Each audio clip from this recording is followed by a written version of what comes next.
سنتے ہیں امام اہل سنت کی مبارک سیرت کے حوالے سے مدرسۃ المدینہ میں حفظ کرنے والے ایک طالب علم انشاءاللہ مدنی پھول دیں گے.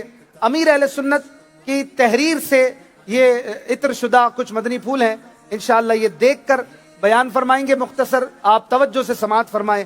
صلو علی الحبیب صلی اللہ علی محمد صلی اللہ علیہ وسلم. العالمین والصلاة والسلام على سید الانبیاء والمرسلین، اما بعد فاعوذ باللہ من الشیطان الرجیم، بسم اللہ الرحمن الرحیم. الصلاة والسلام علیک یا رسول اللہ صلاۃ والسلام علیک یا رسول اللہ وعلی آلک واصحابک یا حبیب اللہ. وعلی آلک واصحابک یا حبیب اللہ. درود بھی پڑھے. الصلاة والسلام علیک یا نبی اللہ صلاۃ والسلام علیک یا نبی اللہ وعلی آلک واصحابک یا نور اللہ. وعلی آلک واصحابک یا نور اللہ. رحمت عالم، نور مجسم، شاہ بنی آدم، شفیع امم، رسول اکرم صلی اللہ تعالی علیہ وآلہ وسلم کا فرمان شفاعت نشان ہے. جو مجھ پر درود پاک پڑھے گا میں اس کی شفاعت فرماؤں گا. صلو علی الحبیب صلی اللہ تعالی علی محمد.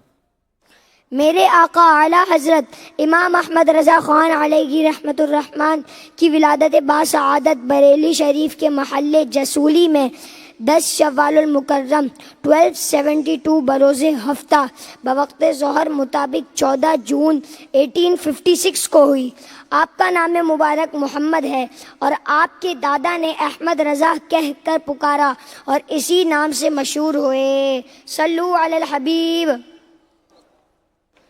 عموماً پر زمانے کے بچوں کا وہی حال ہوتا ہے جو آج کل بچوں کا ہے کہ 7-8 سال تک تو انہیں کسی بات کا ہوش نہیں ہوتا اور نہ کہ وہ کسی بات کی تہہ تک پہنچ سکتے ہیں.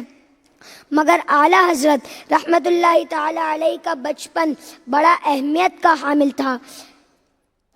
بچپن اور کم عمری میں ہوش مندی اور قوت حافظہ کا یہ عالم تھا کہ 4.5 سال کی ننھی سی عمر میں قرآن مجید ناظرہ مکمل پڑھنے کی نعمت سے باریاب ہو گئے.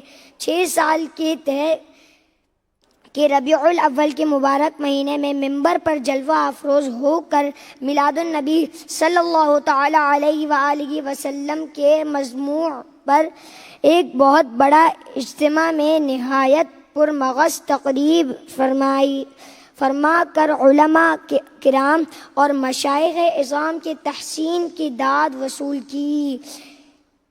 اسی عمر میں آپ نے بغداد شریف کے بارے میں سمت معلوم کر لی. پھر تادم حیات غوث اعظم کے مبارک شہر بغداد شریف کی طرف پاؤں نہ پھیلائے.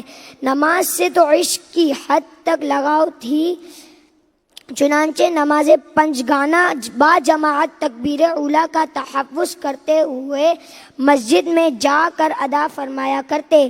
جب کبھی کسی خاتون کا سامنا ہوتا تو فوراً نظریں نیچے کرتے ہوئے سر جھکا لیا کرتے، گویا کہ سنت مصطفیٰ علیہ وآلہ وسلم کا آپ پر غلبہ تھا، جس کا اظہار کرتے ہوئے حضور پر نور صلی اللہ تعالی علیہ وآلہ وسلم کی خدمت عالی میں یوں سلام پیش کرتے ہیں. نیچی آنکھوں کی شرم و حیا پر درود، اونچی بینی کی رفعت پہ لاکھوں سلام.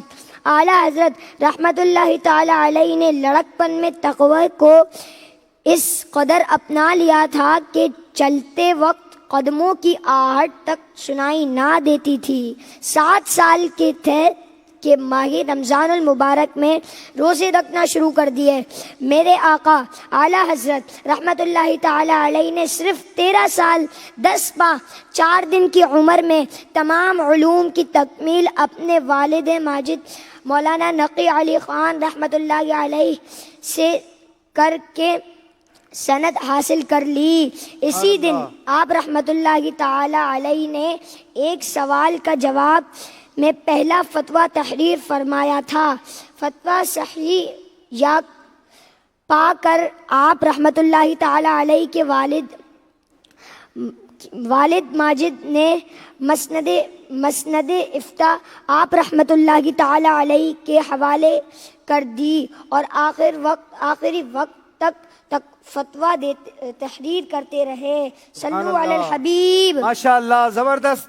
اللہ تبارک و تعالیٰ اس مدنی منع کو خوب برکتیں عطا فرمائے اور ان کے لیے بھی سبحان اللہ کی صدائیں بھی لگا دیں. ماشاءاللہ سبحان اللہ. انہوں نے جو بیان کیا ہے یہ امیر اہل سنت کی زندگی مبارکہ کی پہلا کتابچہ، پہلا رسالہ تذکرہ امام احمد رضا سے اخذ کردہ مواد ہے جو انہوں نے دیکھ کر بیان کرنے کی سعادت حاصل پائی ہے. ماشاءاللہ اللہ پاک اور برکتیں عطا فرمائے. اپنی جگہ پہ تشریف لے جائیں گے. آئیے جی. مدنی منع اگر پتہ چل جائے. پتہ ہے سب کو تقریباً. ماشاءاللہ ان کو تحفہ بھی پیش کریں گے. الطاف رضا اتاری مدرسۃ المدینہ میں حفظ قرآن بھی کر رہے ہیں ماشاءاللہ اور سلسلہ جاری ہے. دعا بھی کریں اللہ پاک سب کو برکتیں عطا فرمائے. دعوت اسلامی نے بچے کی زبان پر یہ نعرے جاری کروا دیے ہیں. عشق و محبت، عشق و محبت، سنیوں کا پیشوا. ذرا گج بج کے رات تھوڑی تاخیر ہو رہی ہے لیکن جواب مزے کا ہے. سنیوں کا پیشوا، عاشقوں کا رہنما، خائف کبریا.